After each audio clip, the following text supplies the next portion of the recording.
Hey everybody, Ian Bremmer here, and kicking off the week with some excitement in Kazakhstan and the beginning of the most important bilateral negotiations the U.S. is going to have in some time with the Russians. First, I'll start off on Kazakhstan.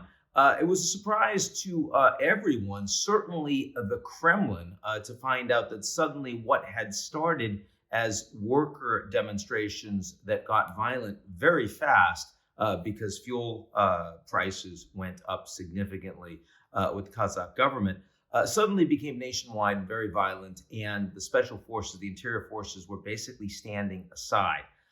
Looks like yes, there's a lot of anger with corruption.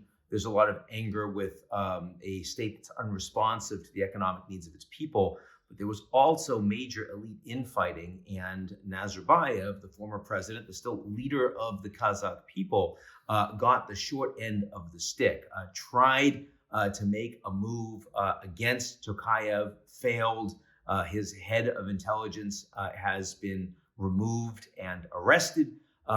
Dozens of Nazarbayev-connected oligarchs have fled the country. And what's most interesting is the Russian government, having had no idea that any of this was likely to happen, was requested by President Tokayev to send troops, and they did within 24 hours. Some 3,000 Russian peacekeepers, paratroopers, and others. And once they showed up to provide support and secure key facilities, suddenly the members of the security forces knew that Tokayev was going to win.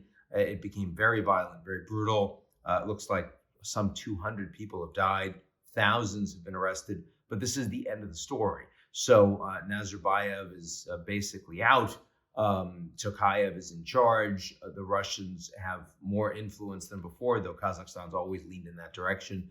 And a message has been sent very strongly to Belarus and to the West that the Russians are prepared to do whatever is necessary to ensure that they exert dominion over countries and governments that they think are within their sphere of influence. That, of course, leads to the big question, which is, well, what about Ukraine?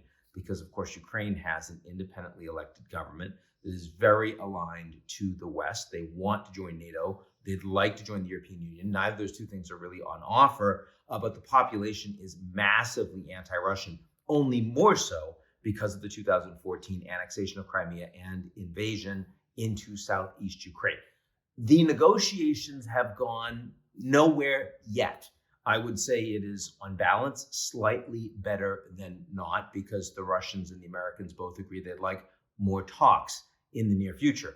More talking means that the Russians aren't about to escalate in the immediate future. But the Russians continue to say that this is urgent, decisions have to be made quickly, and that nothing has been provided so far from the Americans that would lead the Russians to believe that they don't need to escalate. The big question is, what is that escalation?